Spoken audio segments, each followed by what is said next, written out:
Good morning, everyone. We're going to let folks get their audio connected, and then we'll get started shortly. So just give me a few more seconds to let everyone get connected.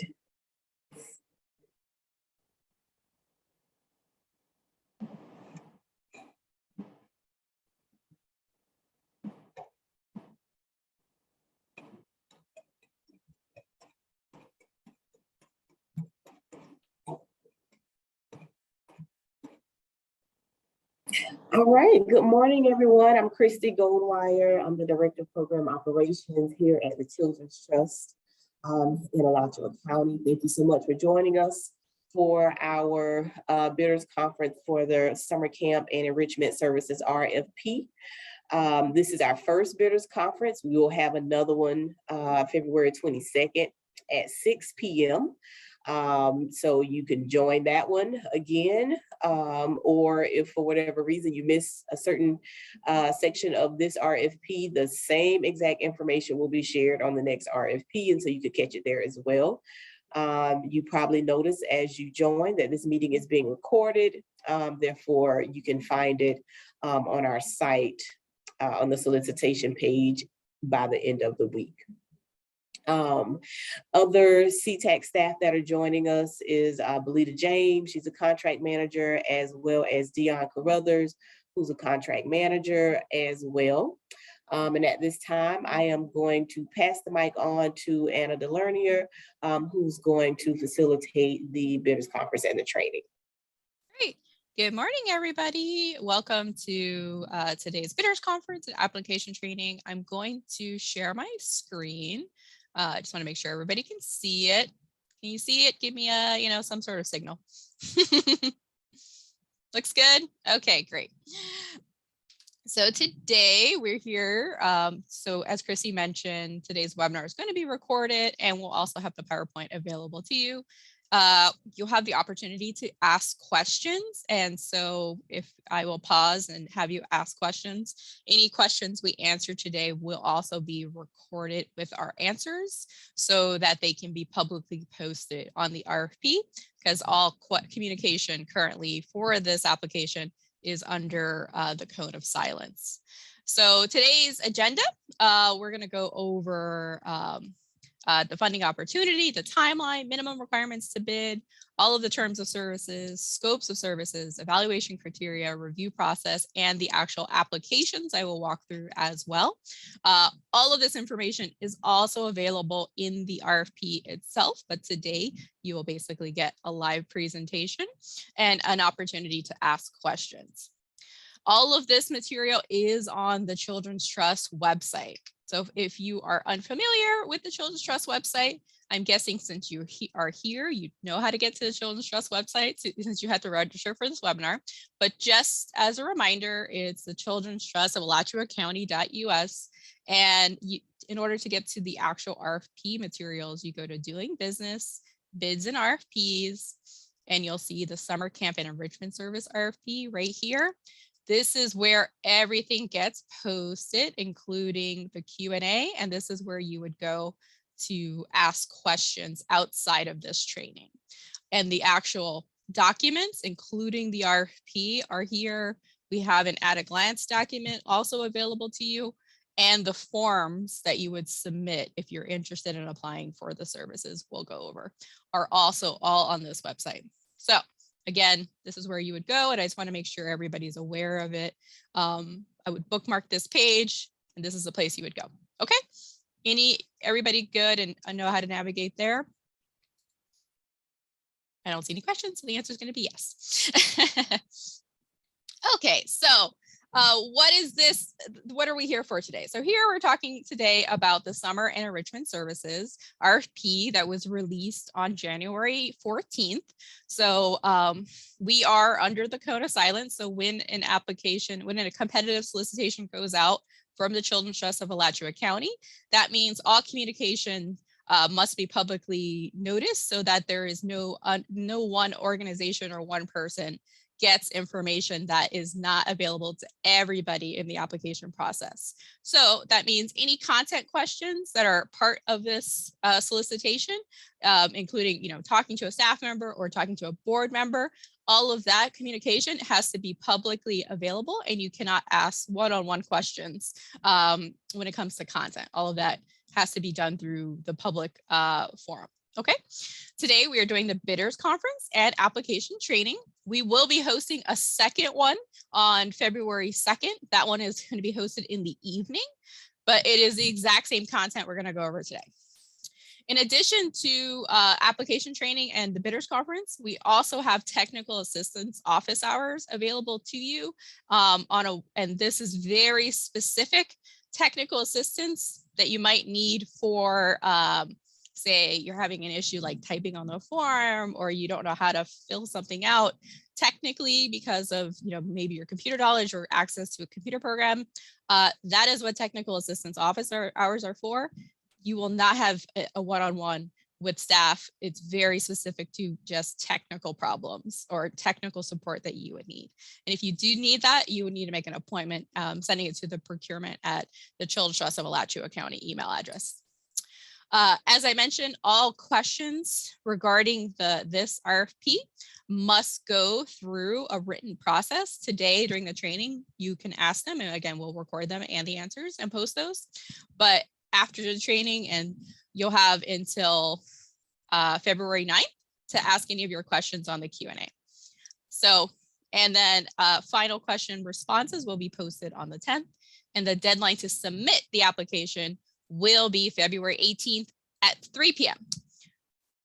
I see I'm getting questions on the timeline, so I'm just going to go over it real quick, and then I'll let you guys ask questions about the timeline. Okay. Once again, the applications are due at 3 p.m. on the 18th. That's probably the most important date. Do not miss that one. The review period. So the reviewers who will be reviewing all these applications will review it between February 19th and the 25th. There will be a public review. So the reviewers will get together and review the applications on March 1st at 2 p.m. And the recommendations will go to the board on March 7th, and that will end the cone of silence. So once the recommendations are out, then it ends the cone of silence. And the materials will be at the board meeting on March 14th. If there's appeals, it will be March 15th, and contract negotiations to those that were recommended for funding would begin on Wednesday with April 1st contract start dates. Okay, so I'm gonna stop here and see if there's any questions on the timeline. I saw a hand, so if you want to ask your question. I can't see the chat that well, so if anybody could, one of the staff could read it to me. I was trying to take myself off of mute. So in the chat, there was a question about the recording, and it'll be on the page, on the RFP page by the end of this week. And then there was another question: when, how, where will answers to questions be posted? I'll be posting questions, close of business every Wednesday. So any question received from the 14th and including today will all be posted today. And then every Wednesday I'll post them with the final answers to questions being posted on the 10th as stated in the timeline. Okay, any other questions? I think I saw a hand raised. Nope, okay. All right, if not, I'll move on. Okay, so that's the timeline. Again, most important is definitely the deadline, so application deadline 18th at 3 p.m. All right, so as I mentioned, we are under the code of silence, and this is intended to make sure there's no inappropriate influences on the bidding process, so that all communication that we go through is publicly available to everybody to ensure fairness and transparency within the process. Okay, so what is this funding opportunity? So with approval from the board on January 10th, the Children's Trust released funding to expand access to safe and enriching out-of-school time programming for children from low-income families living in Alachua County. So we have two services that are available in this RFP, which are summer camp services and enrichment services, for a total funding of up to $1.1 million in funding. For summer camp services, so the services that we're procuring for in summer camp are for summer camp providers to offer ongoing in-person summer camp services for children and their families. We intend for those services to go towards low-income children who are in the grades of K to 12 and reside in Alachua County. Summer camp providers would recruit eligible students for full or partial summer camp scholarships. These types of summer camps, we want program activities that are creative and innovative that meet the needs of children. Summer camp providers will also have highly qualified staff that are capable of developing positive relationship with youth participants. The summer camp providers will also host services at sites that are safe and enriching environments. The summer camp providers will employ at least one staff member who's trained in first aid and infant CPR procedures and have ratios that are no more than 1 to 20. So 1 staff to 20 children. You can have less, but you would have a minimum of 1 to 20, and all staff that are working with youth would have level 2 background checks.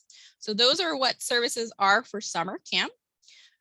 For enrichment services, so enrichment services would not have their own sites. Those would be partner with eligible sites to offer enrichment services across Alachua County. They will facilitate activities that offer youth an opportunity to explore specialty type activities such as STEM, fitness, arts that would otherwise not be available through the partner program. Enrichment services will also need to have staff with level 2 background checks and also serve low-income children who reside in Alachua County between the grades of K through 12. So within this solicitation, there's 2 funding opportunities, one for summer camp services, one for enrichment services. You can apply for both if your organization offers both of those services. And one thing I did want to note, enrichment services the contract terms for this particular solicitation, year 1 is April through September, but those services for enrichment services can be offered, say, through the school year as well. It's just the first contract year is April through September. Anna, you have a question. I got a question. Okay, I'll pause here. Go ahead. Jennifer. Sorry, I had to unmute. My question is the enrichment provider just so or enrichment service, is that more of a field trip? Would that be considered a field trip, and so it would be written separately than if you were going to just take a 1-day field trip during your summer camp? No, that would not be. So field trips are included in the summer camp budgets in the summer. Enrichment services are things like having a provider who, say, specializes in STEM come to offer sessions of STEM at your camp. That would be an enrichment provider. So just to clarify, that would be a third party, basically. A third party, yeah. So this would be a third part. Again, this would be a program who's interested in offering those services. Enrichment providers go out and work with partners to do that service.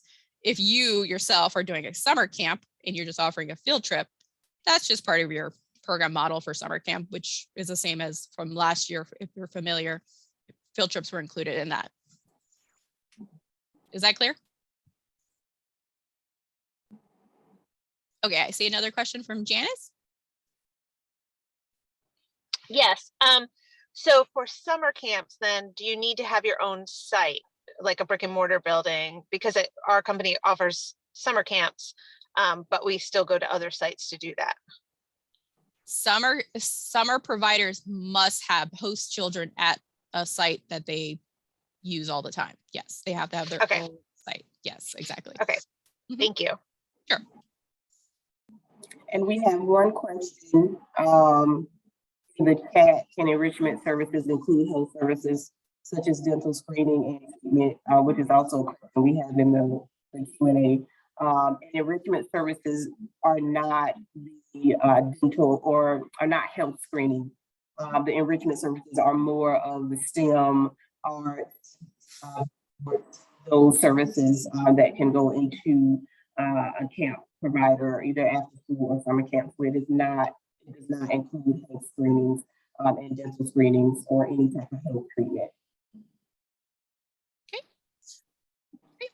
All right, so I'm going to move on to minimum qualifications. So, Hold on, Anna, we have some more questions. oh, go ahead. Go for it. There was one before that from Candace King. Can enrichment services include help such as dental and screening and treatment?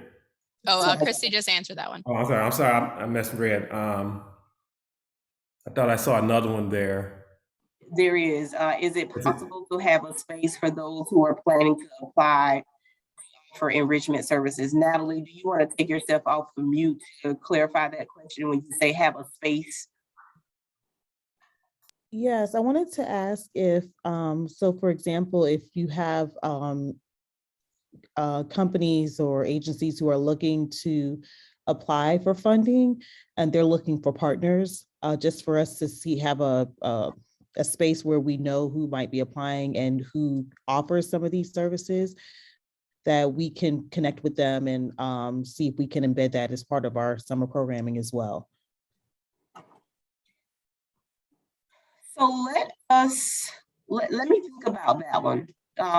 If there's a question we get today and I need to figure out if there's a possibility that we can make that work, I'm making a mental note. So let me think about how we can make that work, Natalie, because that's a good question. Thank you. You're welcome. And then one last question. It says that you mentioned that the enrichment services funding could be applied for the whole year or only the summer. So the answer to that is if you receive an enrichment contract, the contract would start April 1st, which means you do not need to wait for summer camps to start providing enrichment services throughout the community. You could also go ahead and start providing those services to other after school camps throughout Alachua County. Okay, any more questions? Was that Janice who answered earlier with her hand up, or does she have it up now? Oh, my question was answered. Sorry, I can put it back down if I need to. All right.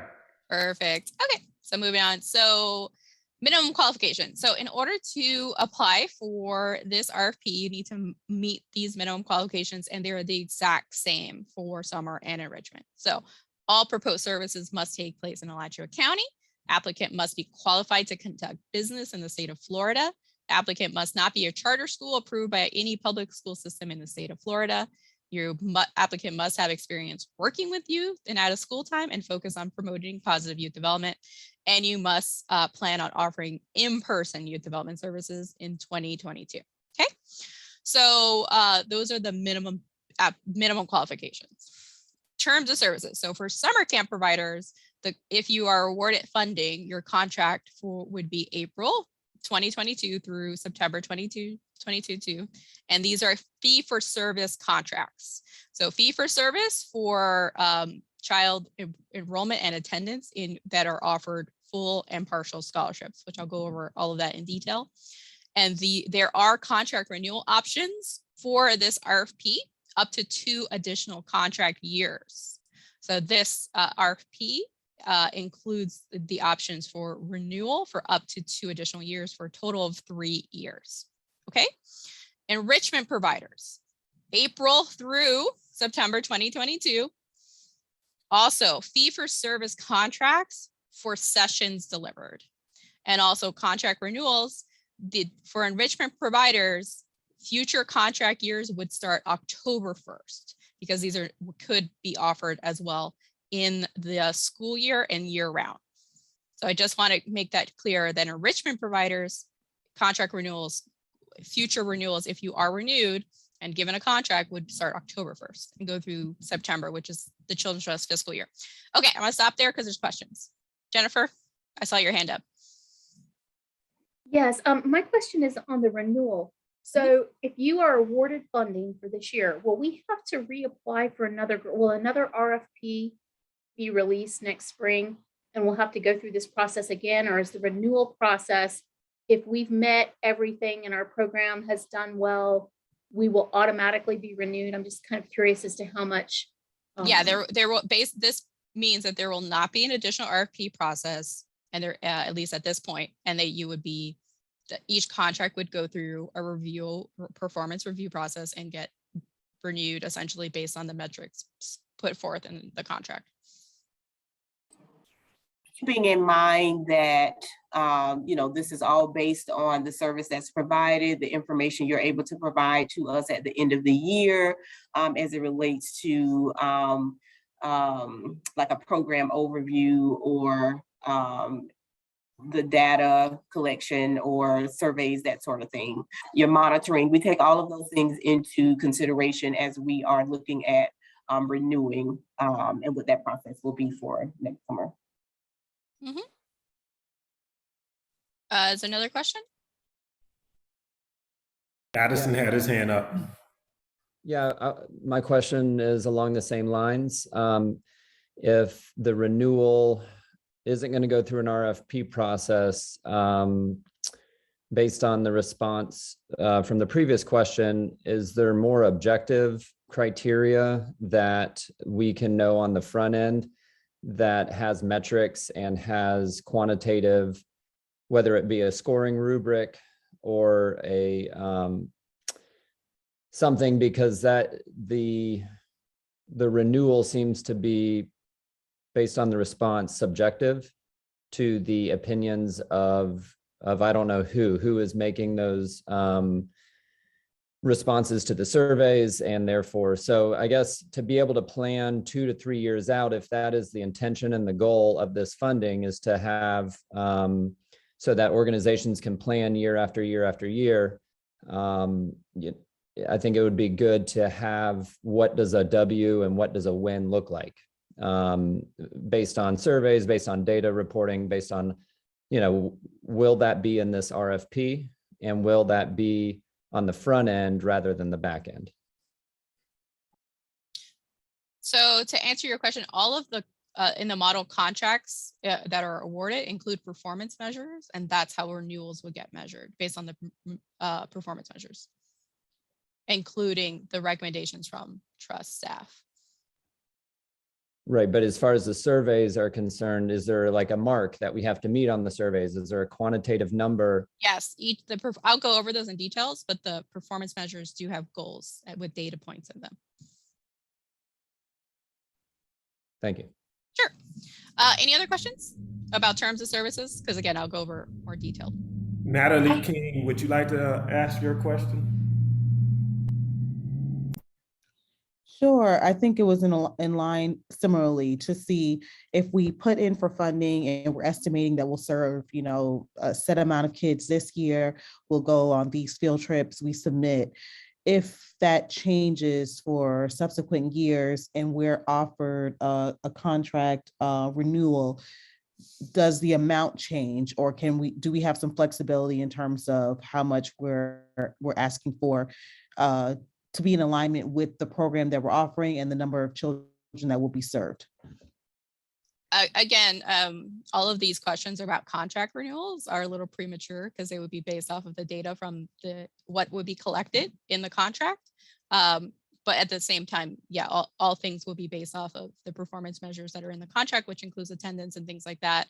And the award amount, say in theoretical future contract years, would be based off of performance. And so and discussions with the provider in itself. Again, we're talking about bidding for the actual application. I understand that it would be great to talk about 2 years from now, but right now we're talking about summer coming up April 1st and Enrichment Services April 1st. But yes, all of those performance measures, which include program attendance, costs, and things like that, are all captured within the contract. Yeah, I think it's less about the performance measures and more about us being more strategic as we apply this year, since there will not be another RFP for us. I think that's where a little bit of the of the questions are rising now, for us to be a little bit more strategic and intentional in how we submit our applications this year based on this year's RFP. So with performance indicators aside, would there possibly be an opportunity to change or to revise the funding amount based on what we plan to do in the future, if a contract renewal is being extended? Natalie, so each year, for everyone asking, because there are a couple questions in the chat about that.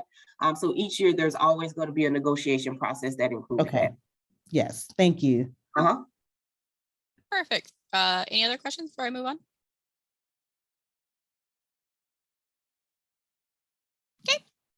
Okay, let's talk about scopes of services. So again, this is the meat and potatoes of the RFP.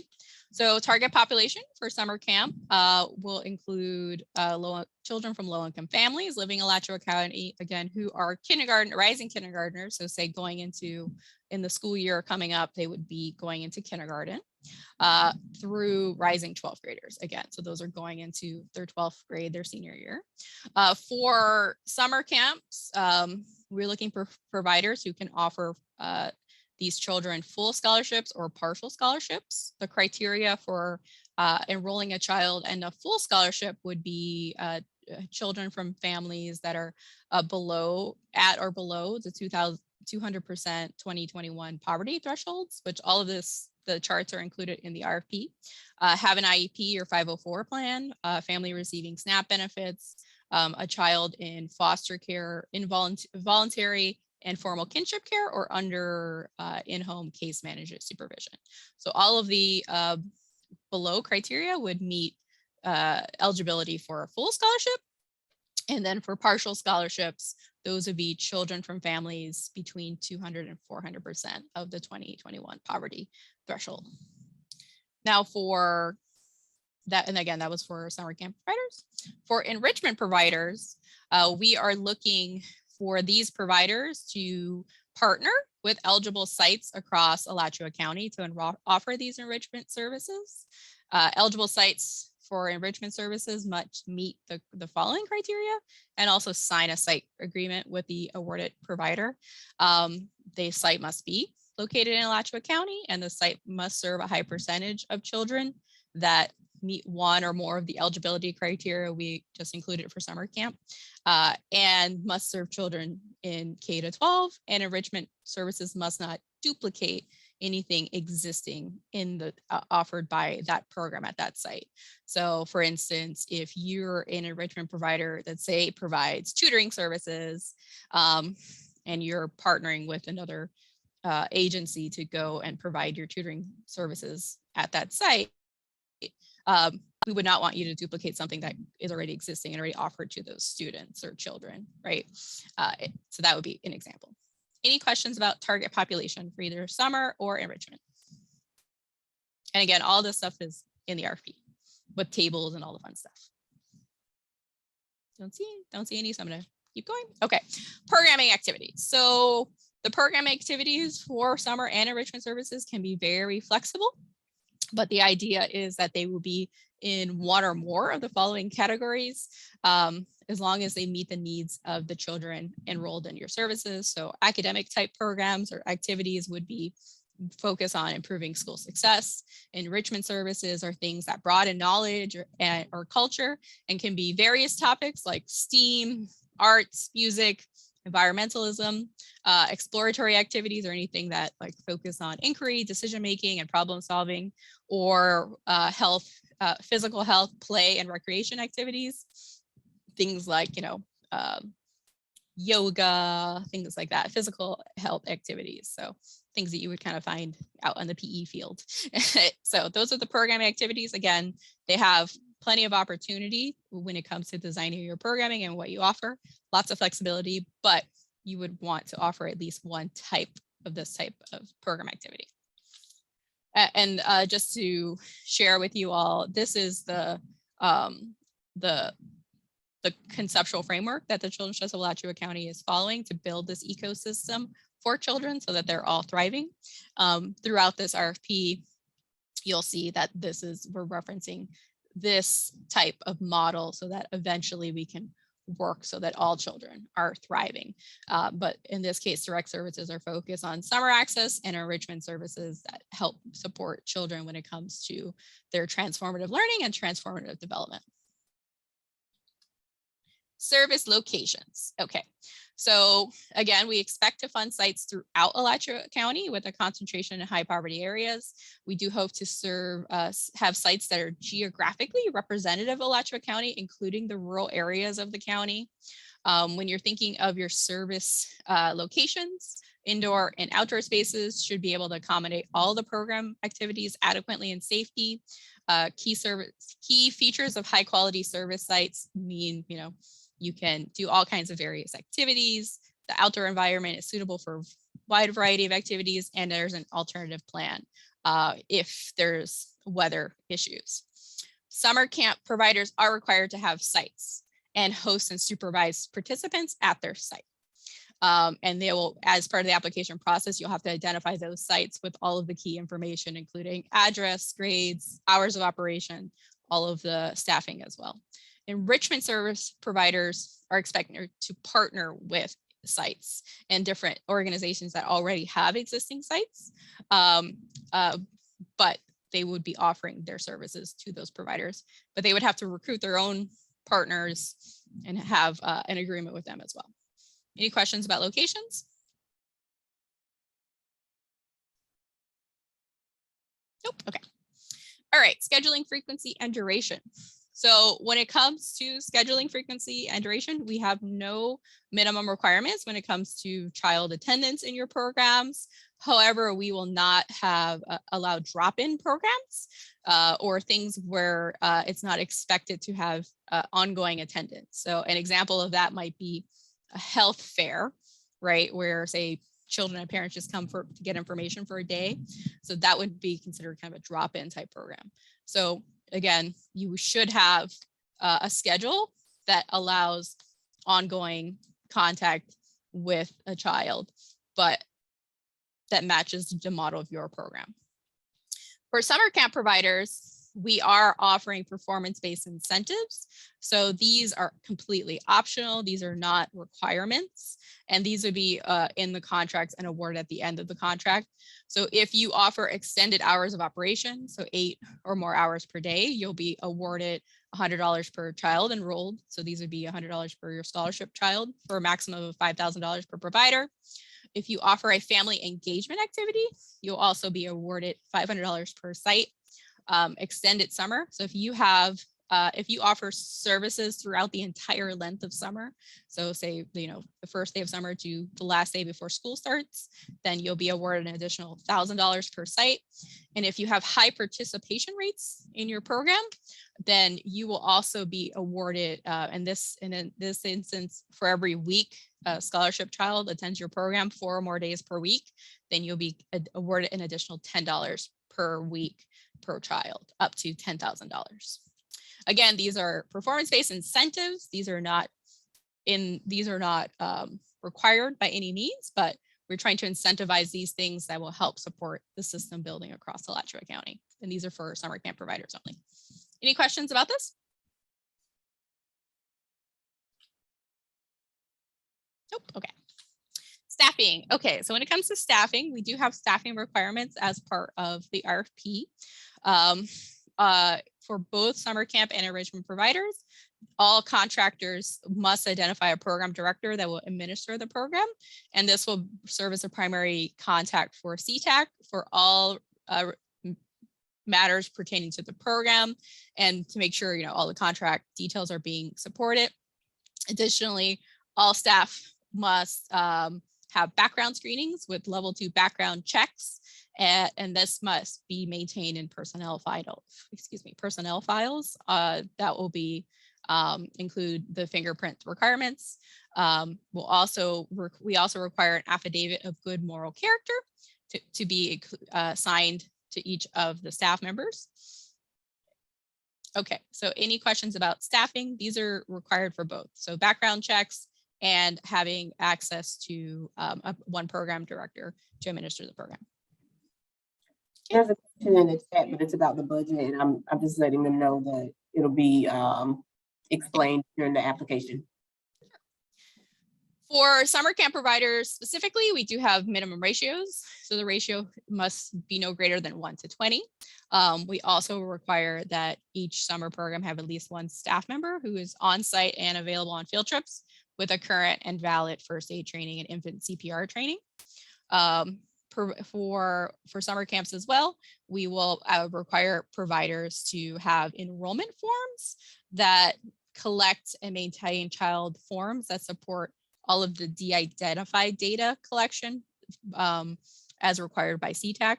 So you will have your own enrollment forms, but you still have to collect the data for us.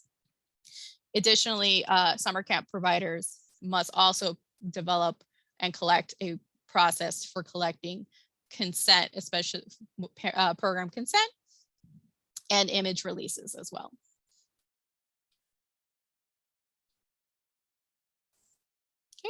Okay, any questions about that? I'm going to move on to the budget.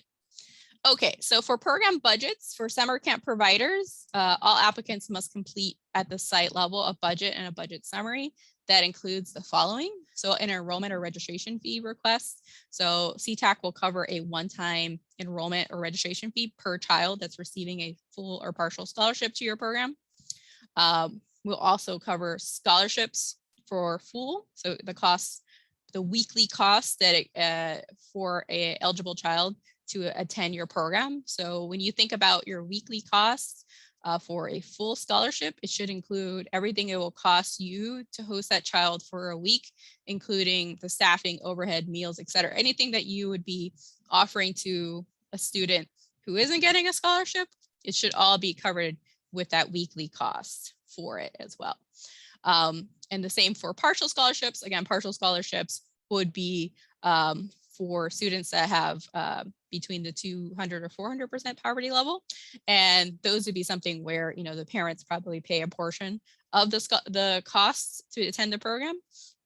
And in that case, it should be what is your cost for offering that service to that child. In addition to registration fees and scholarship costs, we will also have reimbursement categories for materials. So materials will be anything that allow your scholarship children to fully participate in the camp activities. So thinking about, you know, books or let's say STEM activities, it's, you know, science materials, field trips. So field trips will cover the costs again for those scholarship children to participate, including your admission costs. I would like to note that the field trip expenses do need to include copies of field trip attendance for you to get reimbursed for all those field trips. Transportation will also cover the cost of transportation for children participate through including field trips. These things can include buses, vehicle rentals, or gas, focus on transporting children, and background checks are also eligible as that's a requirement of the contract to receive your level 2 background checks. Any questions about program budgets when it comes to summer camps? The budgets are different for enrichment providers.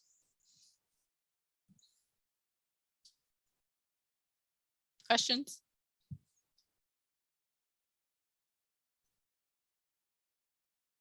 Do you guys see any questions in the chat? I'm sorry, I can't see the chat very easy. Yes, Dion and I are monitoring them, but no one has a question about the budget for summer camp providers. Okay. And I would like to mention, based on what I saw, some challenges for some providers from last summer of not really looking at the budget properly as far as their staffing and paying their staffing. For agencies to make sure you guys are taking account of what you're going to be paying your staff, that you're including that in how you set your fees for registration and scholarships, because this is a fee for service. And that was some challenges for some of the smaller agencies where they were not expecting the challenges of paying for staff in a timely manner. So keep that in mind as you guys are looking at your budgets. Something I just wanted to share out from the contract side of things that was some struggles for some of the smaller providers. That's true. Yeah, definitely you want to calculate very detailed to your own agency what the cost is and include all the costs you can think of when it comes to staffing and overhead to provide a scholarship to a child to attend your camp.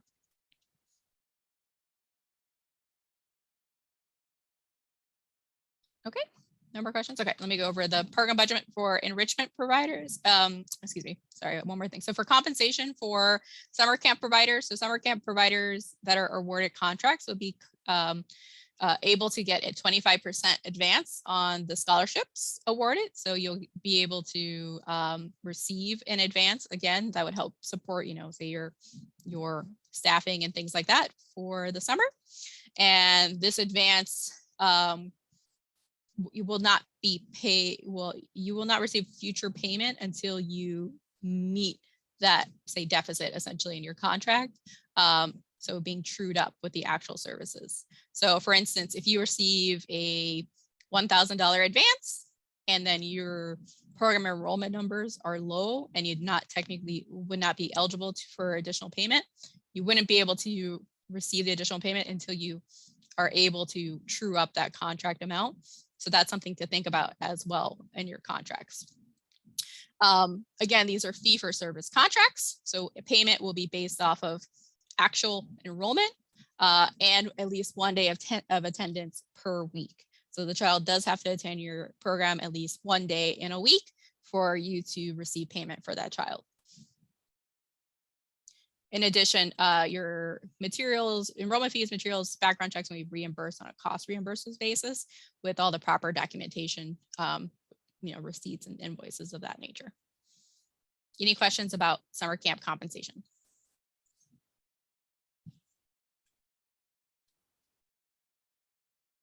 Nope. Okay. Hold on 1 second. Sorry, I needed trying to take myself off of mute. There's a question from Natalie. Do you want to take yourself off of mute to ask your question about, I think it was about classes. Sure. I was trying to figure out for people that we may have coming in to teach something specific. So if we don't contract with them, I guess ahead of time, this is also in addition to what I was asking in terms of those who might just be applying not to do a camp, but to offer service. So if we have someone coming in who can offer a service, maybe to teach like financial literacy or something specific, they're not staff. It's not necessarily a field trip. Could we cover this under materials, or do we just have to think about it, what all these might cost ahead of time, and just try to roll it into the cost of camp? I would say if it's a key component of your camp, you should include it in your weekly costs. Okay. Thank you. Sure.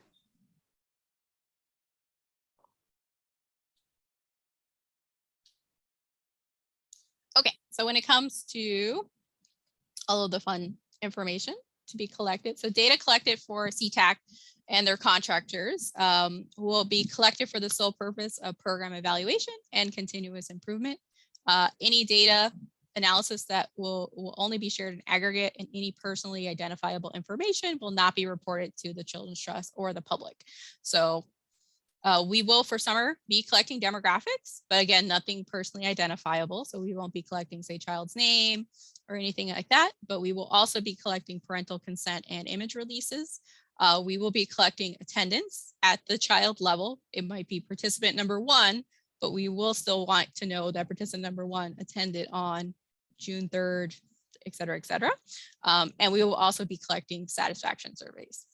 When it comes to enrichment providers, you will be asked to collect site partner information and session attendance. So how many people you provided your session to, and site satisfaction surveys will be what is collected for enrichment providers.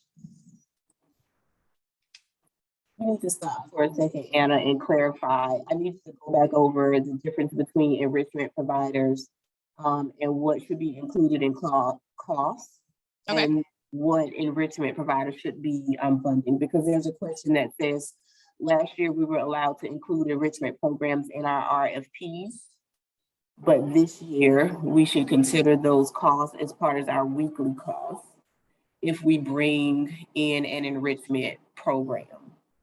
And so Tara, if you want to stop for a second and clarify your question, that's great. But Anna, I think we need to review that section again.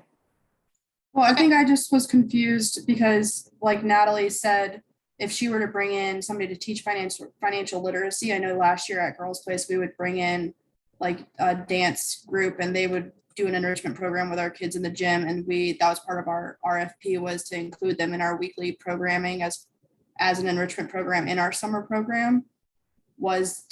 And our grant paid for their services at our summer camp. But like when you just answered Natalie's question about the financial literacy, you were saying to include the cost of a financial literacy person coming in to teach that as part of the weekly cost in her RFP. So I just want to make sure that if we were to bring in some kind of enrichment into the summer program above what our typical cost would be, we would include that in our weekly anticipated cost for the summer, instead of having a specific section on this is what we anticipate bringing in as enrichment programs for the summer program, because they're not a separate line item on the RFP. Yes, they were never a separate line item in last year's RFP either. They should be included, just like if you were a summer camp provider last year, in your cost. But we do want you to make sure you're thinking about what it costs to deliver your program, including if you're already a summer camp provider and you already have a key component of your model is to offer that activity, to include it in your costs. Okay. Is that clear to everybody? But I also want to state this.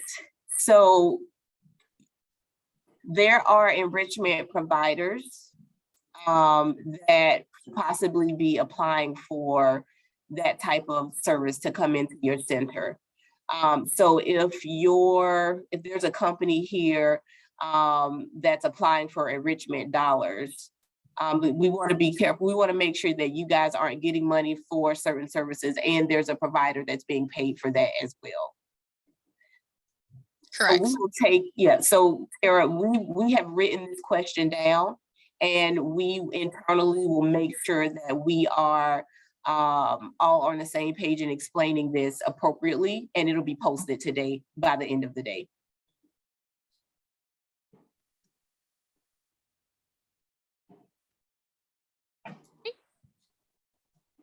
Okay, so thinking about any other questions about this? Hold on, Evaluation? Hannah. Oh, sorry, go ahead, Deanne. Someone did ask about posting enrichment providers. Once every awarded agency is awarded from during the board meeting, you will know who they are. But I would suggest having conversation with any enrichment provider to see, are they planning on applying, so you know ahead of time as you're getting ready to submit your proposal. Because we don't have an idea who will apply and who will be awarded to answer that directly for you.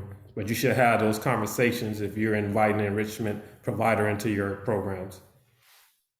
And I also think there might be a little confusion about the after-school RFP. So the after-school RFP did allow providers to include enrichment services in their proposal. And I think there's a little confusion with these two RFPs.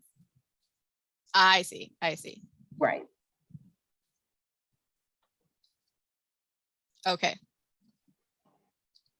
Here's another question. Can family engagement activity be health-based, such as dental screening and education?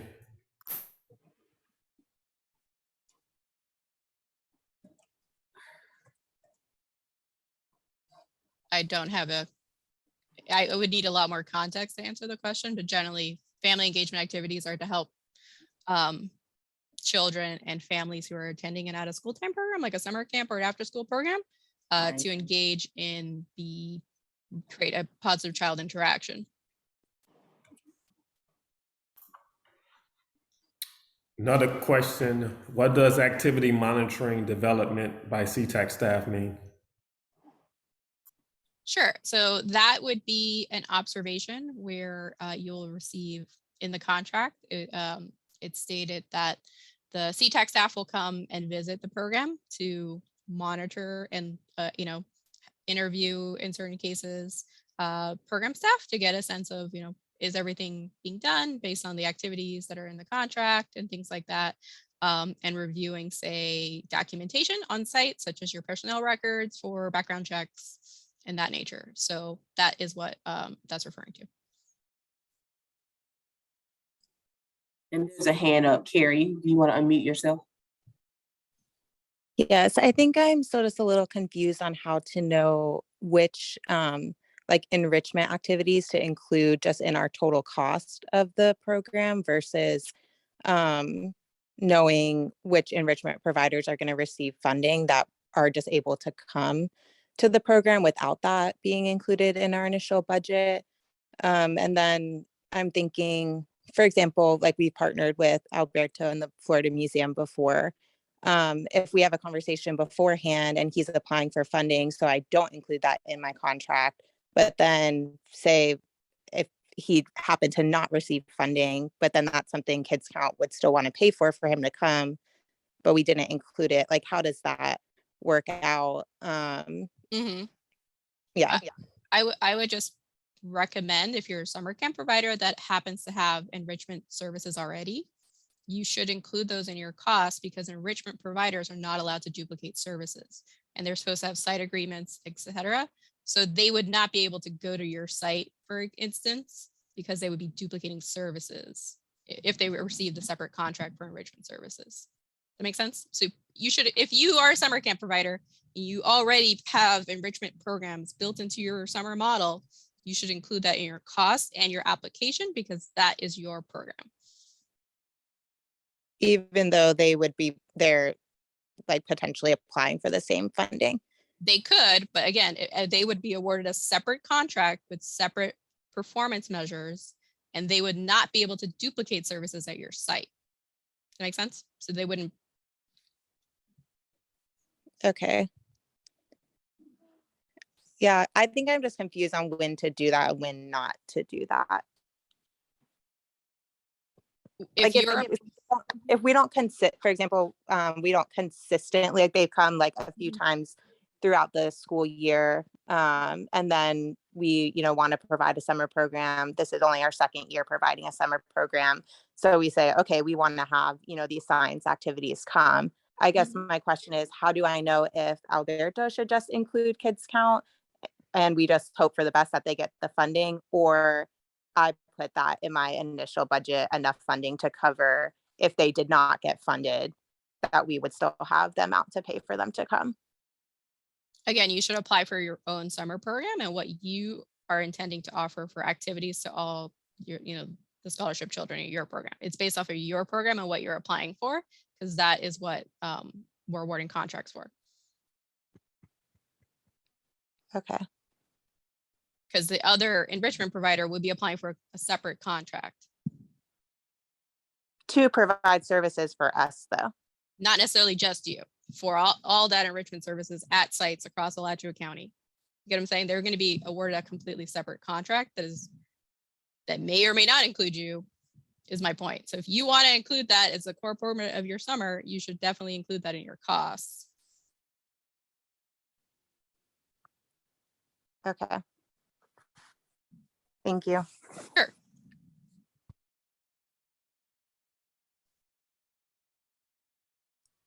Just to clarify that, so I guess it would just be resolved. Let's say we list Kids Count, the Florida Museum lists Kids Count as one of those partners, and Kids Count also is expecting us to have us under their I guess, enrichment opportunities during their camp.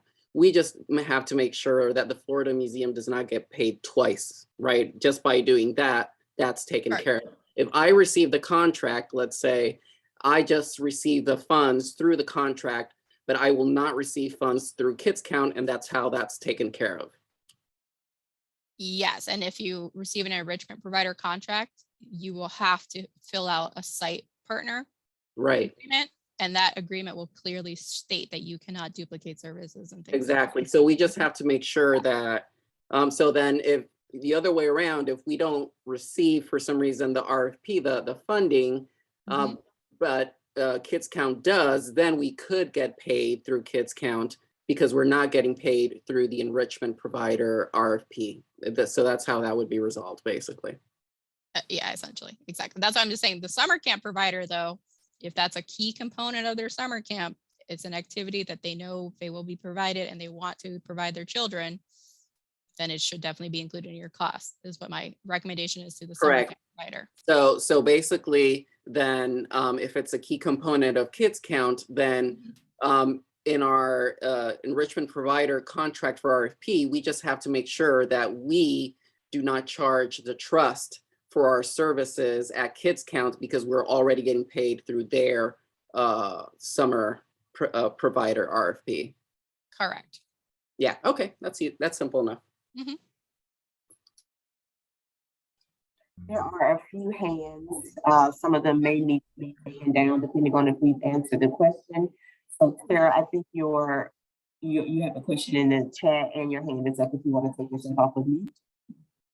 Sure. I guess my first question from the chat is, of the funding available, is there a percentage being made available to summer camp versus enrichment providers, or is it just based on the staff's at the Children's Trust recommendations based on RFPs? There is not a separate allocation. Okay. It's all one pot. Okay. And then my next question is kind of the reverse of what Alberto and Carrie are saying. So just from a summer camp provider's perspective, if we put in there that we are taking, like, it's part of our core curriculum to go to a particular, have a particular enrichment, right? So Florida, I don't know, one of the museums, and they also include us and we both get the funding, as long as we are not duplicating services. So if we decide, or let's say Alberto decides to use his funding to cover the enrichment program for our summer camp, are we allowed to use the funding that we had gotten from the Children's Trust for an alternative enrichment program, or do we have to specify, like in the RFP, we have to specify explicitly which enrichment or which component of the program it's for? Does that make sense? So let's say that we included that we were doing it for a particular, I don't know, we said that we were going to the Cade Museum, and then the Cade Museum applied for enrichment RFP, and they got it. They decided that they were going to use their RFP funding to cover the cost for the kids to go. But we also had the funding allocated, but in order to not duplicate fundings, the Cade Museum decided to use their funding, but we still had allocated funding. Could we use that funding that was originally earmarked for the Cade Museum for an alternative field trip or enrichment program? I think it would depend on your individual budget and what gets approved in the contract for your budget, like in the categories of your budget. Okay.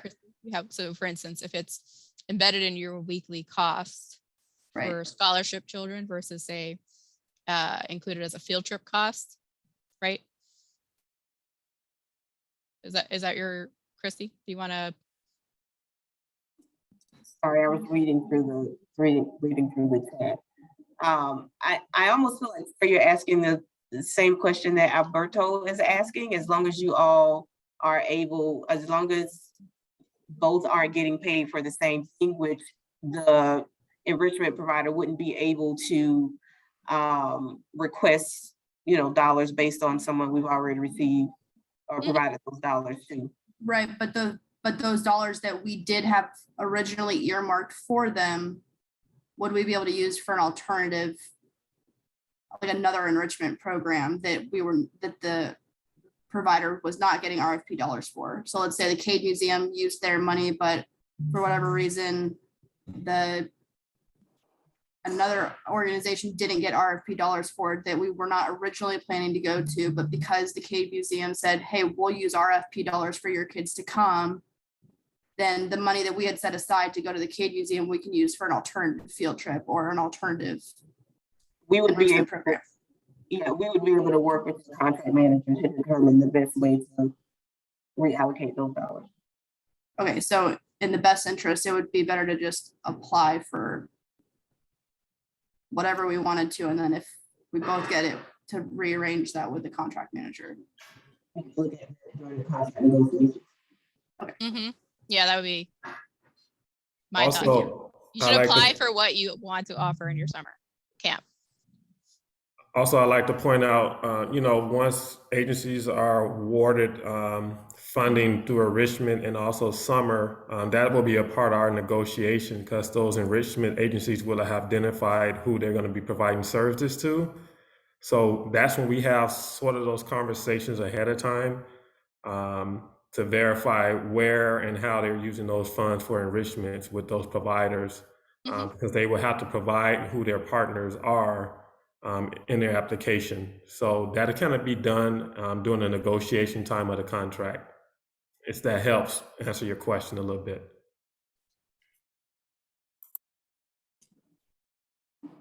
Carrie and Alberto, do you guys have additional questions? Your hands are raised. No, sorry, it's still from before. Okay, Dennis? Yes, so I'm sorry, this is taking this on another little track and I had to step off for just a minute, so I apologize if I missed this. So as an enrichment provider, we have to say who our partners would be. We can't just say, these are what we offer and we're willing to come wherever you need us to provide that. Enrichment providers will have to recruit their own sites and own partners to deliver the services. Okay, thank you.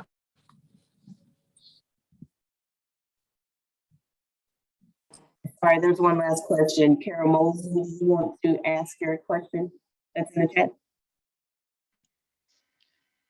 Okay, yes. You were saying that we would be applying as an enrichment provider, and most of our program would be taking students to environmentally sensitive areas or unique areas.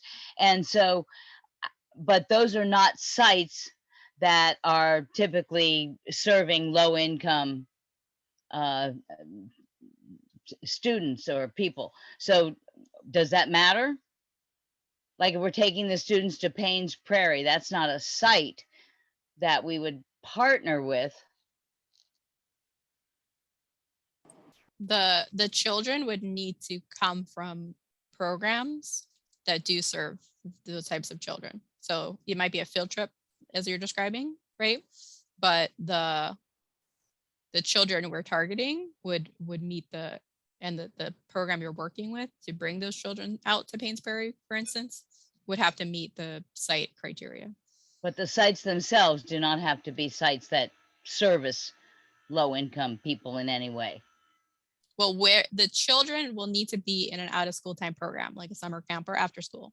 And those physical, like where the parents drop their kids off, that location would typically have to serve those kids, Okay. Right? So even though the physical location you might be temporary, right? On a day-to-day basis, the kids tend to go to, the Boys and Girls Club down the street, right? Does that make sense? I think so, yeah. Okay, thank you.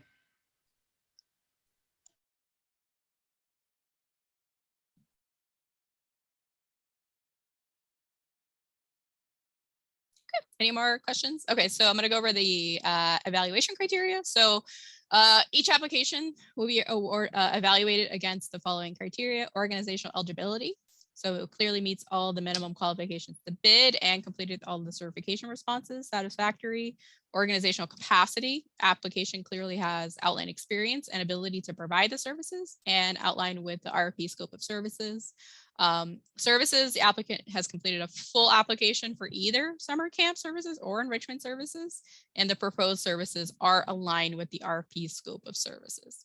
Program budgets have completed program budget sections, and all the costs appear reasonable. So in total, you can be awarded 4 points. Each application would be scored on the following recommendations. 4 would be green, recommended for funding. 3, yellow, may be recommended for funding. 2 or less, would be red and not recommended for funding. Seatac will recruit and train internal external reviewers to review and score based on the predetermined set of criteria and assess each application for soundness and completeness. At Seatac's discretion, publicly noticed interviews and/or site visits may be conducted.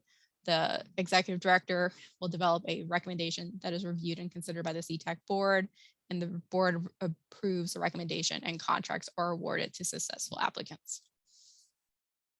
Okay, I'm going to stop here because we've gone over basically all of the scope of services that are included are in the RFP. I do just want to remind everybody that all of this material is online and in detail in the RFP itself. So if you go here and you can download the RFP, We also have this, which is called the at a glance, and this might be helpful if you are trying to even determine if you should apply at all for these services. So this is a summary of what the services look like and everything I've gone over as well. So just to remind yourself, minimum requirements to bid, you must, for both summer and enrichment services, must be currently qualified to conduct business in the state of Florida, must not be a charter school or approved by any public school system in the state of Florida, must have experience working with children, and must be offering in-person services. We're seeking to serve children from low-income families in Alachua County who are rising kindergartners or rising 12th graders. Program activity can be incredibly flexible, but it should be focused on serving the needs. For summer camp services, we're looking for providers who can offer children full or partial summer camp scholarships. For enrichment services, we're looking for agencies who can partner with eligible sites to offer activities such as STEM that would not otherwise not be offered in their out of school time program. The contract terms for summer would be April 1st through September 2022, renewable up to 2 years with the following contract terms: April 1st, 2023 to September 2023, April 1st, 2024 through 2024. And for enrichment services, I do want to keep reiterating, enrichment services future contract years would start October 1st so that they could offer services year round if that is part of their programming.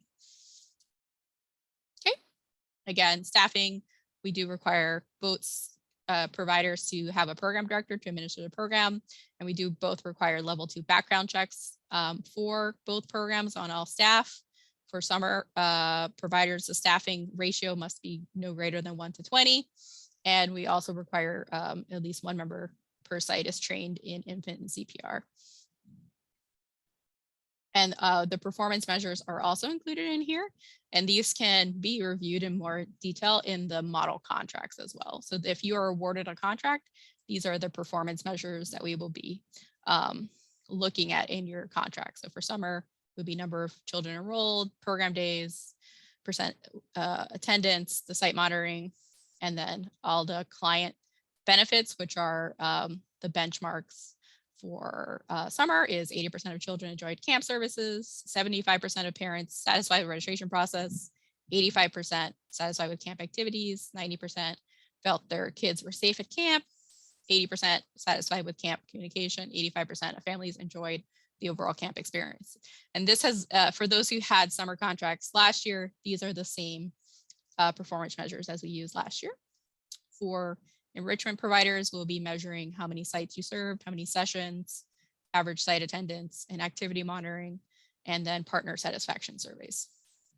And again, compensation for both are fee for service. So for summer, fee for service would be based off of weekly scholarships. And then for enrichment providers, it would be paid on fee for service for sessions delivered.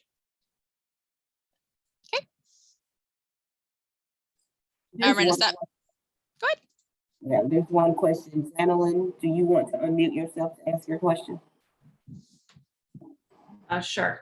So I'm just wondering, in the actual enrichment and Form 1B enrichment services for number 5, the community need, and it says describe the community need your out of school time enrichment program supports. Is that just a general, like, we're all guessing at, or kind of providing what we think the community needs, or is that directly related to the need survey that was provided in your packet?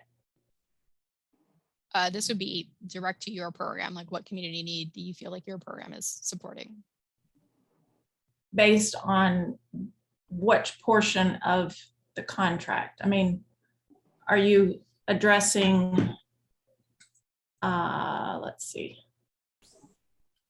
the overview of services, or, I mean, it's just a broad question, so I'm trying to narrow it down with our response. It would be in general. In general, what need is your enrichment service addressing? What need in the community? is your enrichment service addressing? How will it help children? What have you seen in the community, and what is this addressing by providing the service? Okay. All right. Thank you. You're welcome. Okay, any more questions about content? And then I'm going to go into application training.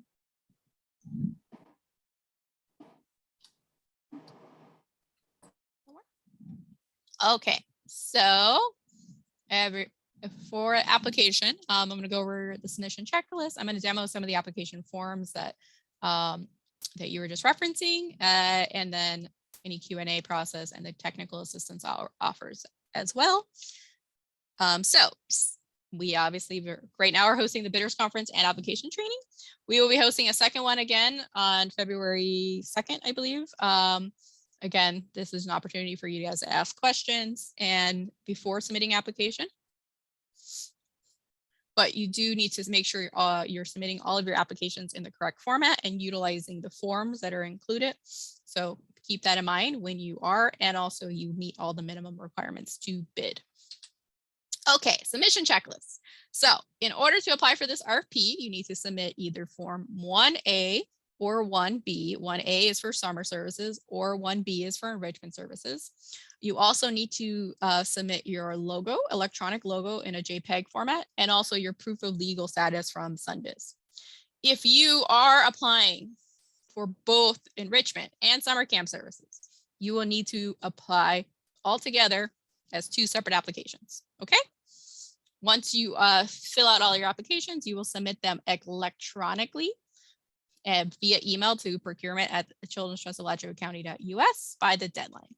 You should put in your email, subject line, the PDF attachments, and clearly label all of your application materials. So everything goes in one email before the deadline. Okay, so I'm going to go over all of the fun applications. So for the first one, if you are applying for summer camp services, you will take form 1A. I'm going to show you really quickly how to get to that on the website. So if you go again to the Children's Trust website, doing business, bids and RFPs, summer camp and enrichment services, right here. And if you go to the bottom of the page, you will see the supporting documents. So you would download form 1A, and this is a PDF. And you would be like, okay, that's the one. And that's how you would submit your application using this form. Okay, plus the required attachments. If you're doing enrichment, you do 1B and go from there. Okay, let me show you. So the first one I'm going to go over is summer camp services.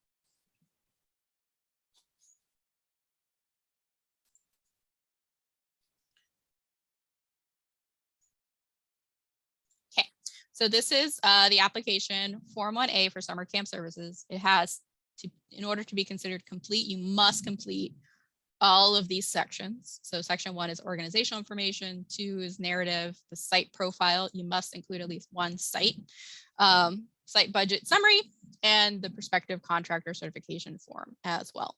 I'm going to show you, pull up one I've already pre-filled. Okay, so this is my summer camp application that again, this is a completely fake organization. This is just for demo purposes. My summer camp organization is all STEAM ahead. Spoiler alert, it's a STEAM program. So it does STEM and arts programming. My primary contact, her name is Daisy Duke. So in this case, I've filled out the organizational information. I'm eligible, yes. I met all the qualifications to bid. I haven't had a contract in default in the last year, no. I filled out the organizational narrative question, services, experience working with the target population, staffing, safety practices, anything, my plans for COVID interruption, how many children I expect to serve. In this case, I've served 150 last summer. Again, this is a summer camp application. I expect to serve 25 children that are not Seatac funded. But I'm asking for funding, so I expect for 125 children. So I expect this to be 125. In total, that will be 150, and this will automatically add together. So throughout this PDF, there are calculated fields. If the fields are not calculating, chances are your Adobe is out of date. So we recommend using Adobe Reader. There are formulas here, and they're all the forms that it says calculated. It's clearly labeled that it's a calculated field. Okay. And again, if you have any technical issues like this, feel free to reach out to the procurement email and even set time with the procurement. So that's the two sections.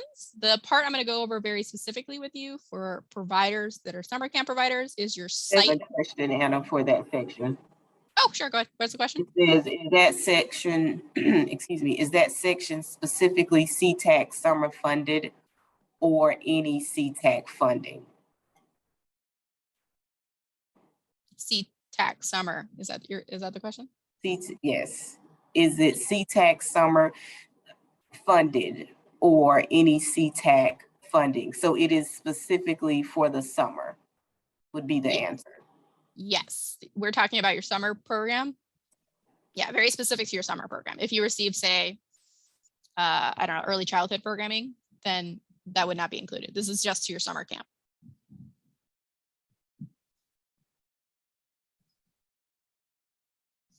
Okay, so probably the most important thing to keep in mind when you're filling out your summer program application is your site profiles. So your site profile has site information.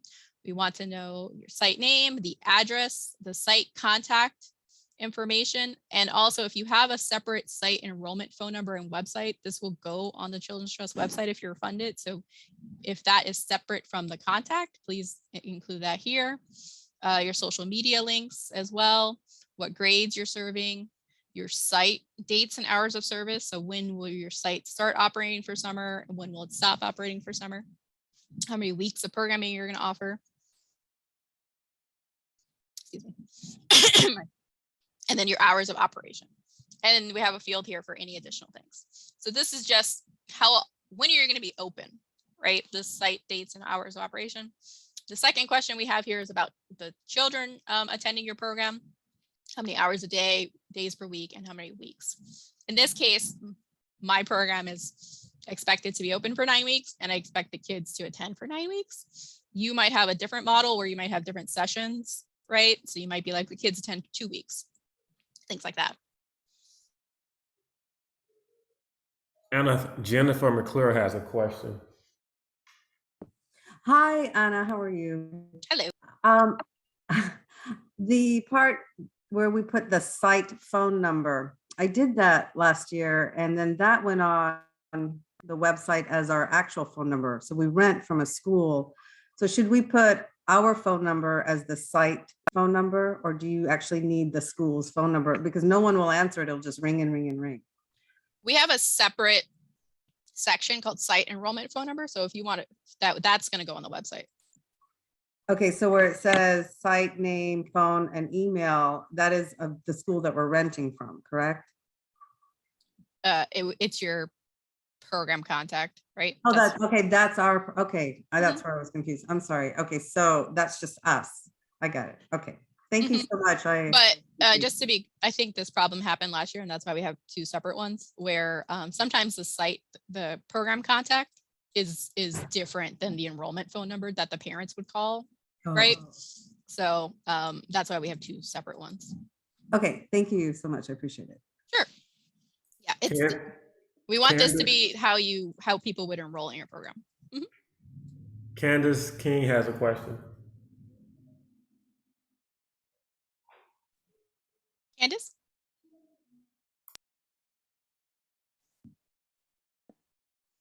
Excuse me, I had to unmute. I put it in the text and I apologize. I'm going back to an earlier slide before the break concerning the performance-based incentive slide. There is a dollar amount listed for each of the 4 items for which a performance-based incentive might be possible. Is that dollar amount in addition to the costs of staff, materials, et cetera, for each of the items listed? In other words, is it a real bonus or is it? Yes. Okay. Yeah, Right. those are not part of the cost of your program. These are real incentives.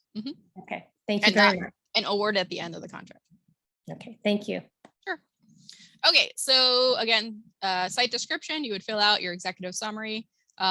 be mindful of the executive summary. This will likely end up on websites and promotional materials if you're funded. Cite staffing, describe how you're staffing the program in accordance with the RP requirements. Cite budget summary. Again, this is the one I think people tend to have the most questions about. The model for this contract is fee for service. So in this case, that's what we are asking you, the budget item for enrollment and registration fee. So if you're how much will it cost? How much money are you requesting for enrollment fee? In this case, mine, I'm asking for, it's going to cost $60. And I'm asking for 125 children to receive that enrollment fee. So, and you'll see this calculates 60 times 125, and it calculates automatically. So you cannot change this field. This is a calculated field. Okay. If I change this number, for instance, to $100, it changes. Okay. And you see how the request amount is here. So pay close attention to these. If you don't offer an enrollment fee or you don't want to request one, you can always put 0 again, but you also want to include any justification. In this case, mine has, we use it to cover the cost of the software program across the board. And I also use it for summer t-shirts. So that would be my example of justification. For the Seatac scholarships full, again, this is how much it costs to provide a full scholarship. So that means a weekly cost. Again, up to you and your organization to calculate what that cost will look like and what that means for your program. But you should consider your staffing, your overhead, meals, anything of that nature that you provide to children in your program and how much it costs you on a weekly basis. Okay, and that would be this amount. So in this case, my cost to provide the scholarship for 1 week would be $225. I would like 100 children to receive this scholarship. And in my case, the children attend for 9 weeks. So it's cost per week times children times number of weeks the child attends. Okay. Any questions about that?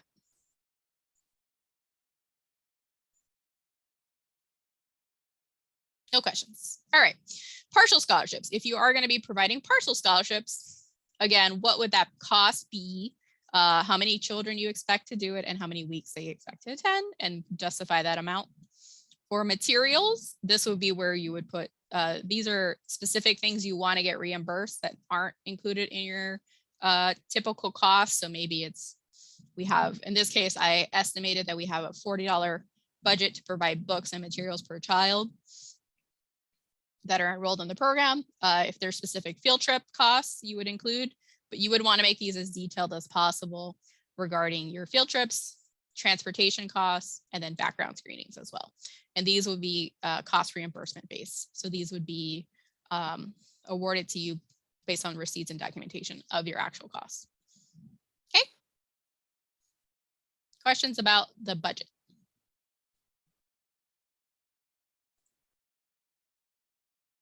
I have a question. Can I jump in? Yeah, go ahead. If you have an optional early drop, if your camp starts at 9 o'clock in the morning, but you have an option for parents to drop off early.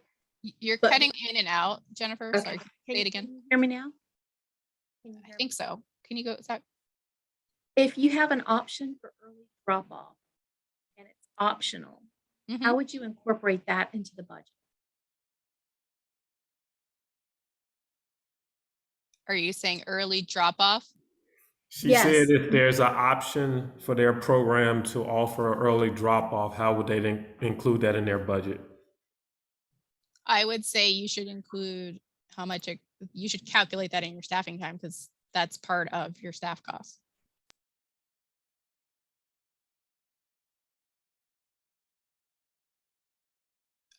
You're off mute, Jennifer. You're muted again. Even if not all participants might utilize that option, still included in the staffing cost? Your cost per scholarship should include what it takes for you to staff your program, right? So you should figure that out, what that means for your program. So in a single day, like how I typically do it, if I'm running a summer program, I look at a week of staff costs from the program operation perspective, and then I divide that by the number of kids. That's how I typically would do it, because the intent isn't for us to have you, you know, have sign-in sheets for all your staff and things like that, like cost per hour, because it's you're just charging Seatac of what a typical week costs to you. That make sense?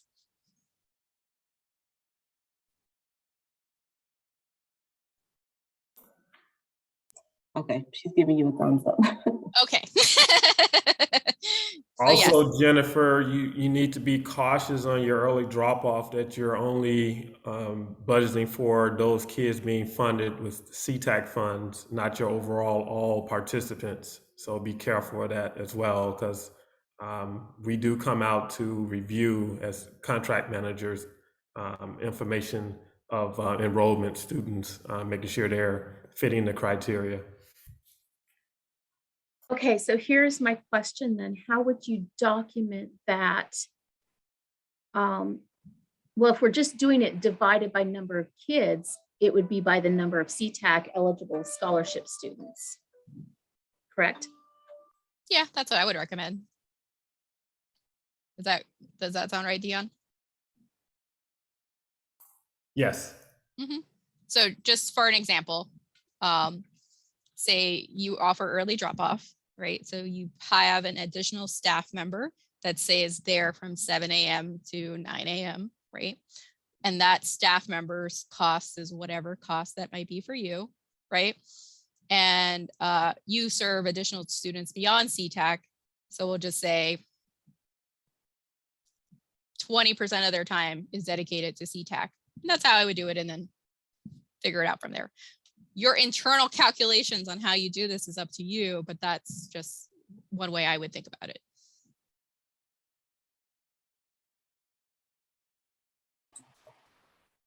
There's another question. Mm-hmm. Sure. I think I'm frozen. Jennifer, I see your hand. Oh, yes. Hi. I think I might have answered it myself by looking. I was just, so the enrollment and registration fee that can cover, like, if you know, everyone gets a t-shirt and a welcome package, that would go there. And then the fee is something separate. That's the normal fee of the camp. Correct. It's in addition to, okay, right? You are correct. Okay, fabulous. Thank you. Mm-hmm. Just like one other, I'm sorry. Just like you're operating a business, like what would be the price you charge for your services? That's what it is. Okay. There's an additional question that Candace is going to need to provide clarity. It just says, for budget purposes, what about family engagement activity for scholarship items? And I think she's going to have to provide clarity. Oh, her hand is raised. Go ahead, Candace. Well, this is Candace. I'm on the form. There's a specific line item for the cost of a field trip and transportation, but there's not a field for family engagement activity. That is correct. So what does that mean? You have to allocate the family engagement activity in a typical week rather than a separate item? I would have you think about what costs go into your family engagement activity and decide that for yourself. I'm not quite sure. It depends on your model. Like, are you offering weekly family engagement activities, a one-time thing? Is it a material? So maybe a one-time material cost, I would include that in your detail. Again, it really depends on your program. Okay. All right. Thank you.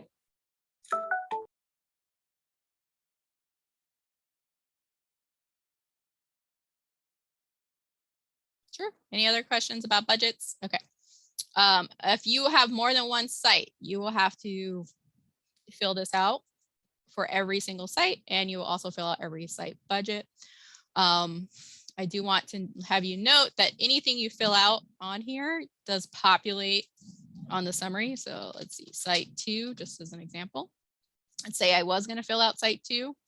This will populate itself onto your on this section of your site budget summary. So see how everything I put for Cherry Blossom is included here. Okay, and it calculates for you, and this will be your request. The last part of the application is your prospective contractor certification. So this is where you would fill out your certification, and the budget amount summarizes for you. And you would sign it and submit it. That would be your form for summer. On the form, you can have up to 4 sites. If you happen to have more than 4 sites, please just contact procurement and let us know so we can give you an additional document so that that can be the case. That didn't happen last year, so we built it up to 4. Okay. And 4 sites you're requesting funding from. Any more questions? And I'm going to move on to the enrichment provider. There's one question about, is there a specific place to report family activities at the end of camp for incentive purposes, since the cost will be absorbed in the weekly fee? If you are applying for any of the incentives, it would be part of your end of program narrative to say that you're asking for those.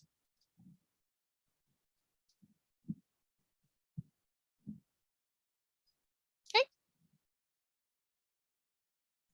All right, enrichment. All right, any more questions for summer? Otherwise, the summer again application is Form 1A, summer camp services must include section 1 and 2, the site profile, at least 1 site, the budget, and the prospective contractor. For enrichment providers, it's Form 1B. Again, we ask for organizational information and narrative, services, and budget summary, and also the prospective contractor. So again, this is my provider, all steam ahead. My Daisy Duke has filled out the application here and certifications. The organizational narrative questions are for services, target population, staffing, partners, community need, and then the number of children you expect to serve in your program as well, and how many you served last year, if any.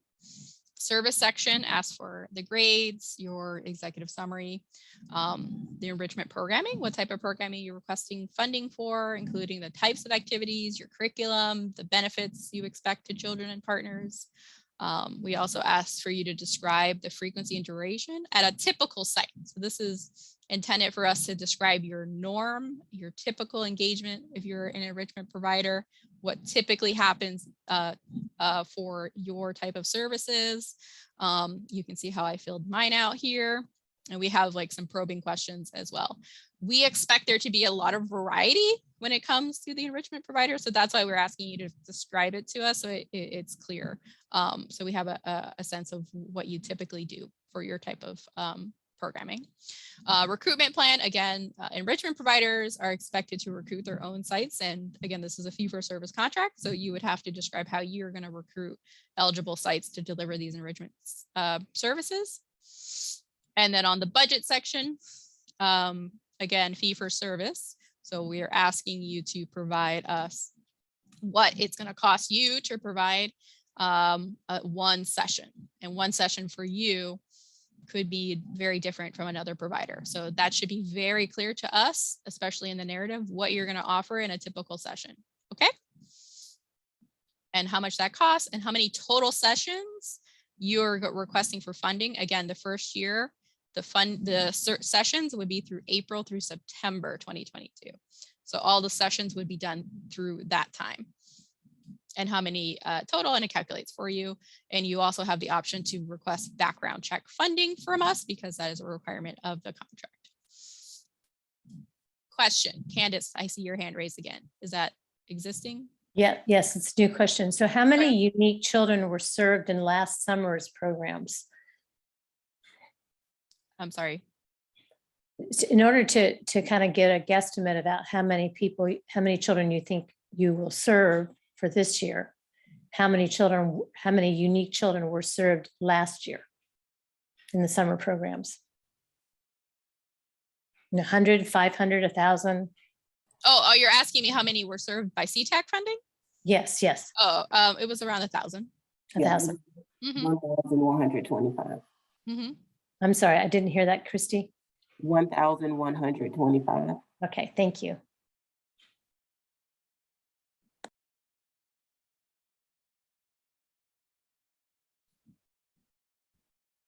Any other questions? Enrichment. Okay, well, enrichment providers, I think it's pretty, the budget section. Be just sure you're covering the cost. Be mindful of everything you would want to include in a cost. Essentially, it's your price that you're charging Seatac for that service and how many sessions that you will deliver. And again, these are fee for service contracts that would be paid per by sessions. Okay. And you would fill out the prospective contractor certification form, sign it, and submit it. And that's it. Any other questions about the application?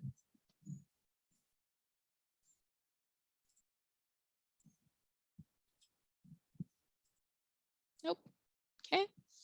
All right. So again, I want to reiterate, we are under the code of silence. So all questions will be posted publicly and responses will be publicly posted on this website. Again, when they are posted, we currently don't have any Q&As posted, but they will be on the supporting document side here. So you'll see those updated throughout the process with the final posting being February 10th. Applications are due February 18th, which is, I believe, a Friday, correct? Friday, February 18th at 3 p.m. Okay, so your next steps are to review the full application, full RFP. I do recommend reading through the full RFP. You download it, you'll see the full RFP. Has all of the criteria. Today, I've just given you summary level, but I do recommend you read through the full RFP and the full details in it, including all the eligibility, has the tables for poverty level, as I mentioned, has details on the budgets, things like that. Also, data collection has very specific details on what demographic data we'll be collecting, enrichment providers. This is more detail, again, that can be easily put onto a slide. So I do want to reiterate, you should read the RFP and thoroughly. And one other thing I would recommend is to review the model contract. So model contracts are also included in here, which is page 44. So if you are awarded a contract with Seatac, they intend to follow this model contract. So if you go see page 44, so you can get a sense of what that would look like if you were awarded funding. Okay. Anna, one thing I want to add to providers for best practice, before you submit your proposal, please revisit our website to make sure if we've attached an addendum to that you download and sign that to submit that with your proposal. So make that a best practice too before you submit, to see if there has been an addendum attached, because that would be part of also your qualification. And Janelle has a question. Are you opposed to an attachment to explain the services in the budget? You should only submit what's requested of you in the application, unless it's a specific attachment. And there's a budget narrative as well to just explain your budget also. That's in the contract. In the application, we have a section in there to explain it. Yeah. Is that what you're saying? Yes. But you should submit the application in the form we put included. You don't go rogue is what I recommend, because it would be hard for the reviewers to review it that way, and it would be hard to show you're complete. So please just follow the application instructions. There are times where we do ask for attachments. And just to provide a little bit more information about what Dion was saying, there will be addendums. So you will need to go back and print the addendums. All the questions, if we post questions every Wednesday, that means there will be addendums. So you will need to print and find those and submit with your response to the RFP. So questions that are posted by close of business today, that will be the first addendum. If we continue to receive questions, then every time we post, that will be an addendum. Where will those be? Where can you show us where that will be on the website? So the slide, Anna, you don't have to move your slide. That's exactly where there will be. If you go back down to supporting documentation. Right here. Addendum. Yes, supporting documents. That's where you will find them.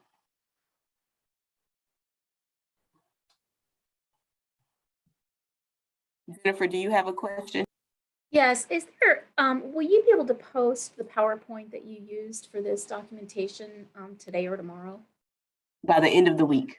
Okay, by the end of the week. Thank you. I will try to get it up as soon as possible, but by the end of the week for sure.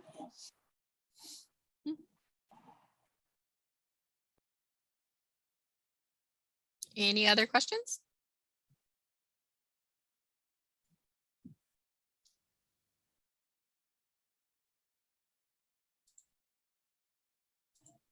Okay, I don't hear any more questions, so go forth and apply if you're interested in applying. Again, review RFP, application materials. They are all here for you all. And after this training, if you want to ask a question that isn't covered, all questions go through this link here. And the answers are posted on the bottom as an attachment weekly on Wednesdays. And the last day to ask questions, there will be, the deadline for that is Wednesday, February 9th at 6 p.m. I also want to say, if you do have technical issues that you would like help with, maybe let's say you're not the most computer savvy person and you're not familiar with working in a PDF, schedule an appointment of the week of February 7th, and then Seatac can give you a one-on-one appointment to help you with any technical issues you might be encountering with the forms or application materials. Okay. Can you show us one more time where to submit questions? Sure. By that really quickly. Yeah, sure. So this is the main page, right? Enrichment Services, and you see that Q&A questions. Click that button, and this is how you would ask your question. Okay. And then hit submit, and that's it. And your answer will be posted in the weekly update.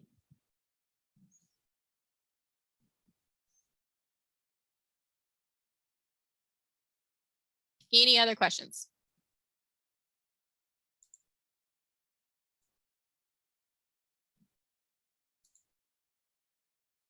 No questions? All right, then I think we're done. Again, make sure you're getting your things in by the deadline. I hope to see some amazing services that are going to be helping support children across Alachua County. So go forth, apply.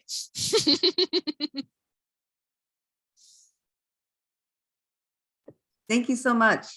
No, thank you guys. And again, the second training we're doing is exactly the same. So feel free to not go to 2 is all I'm saying, to save you some time.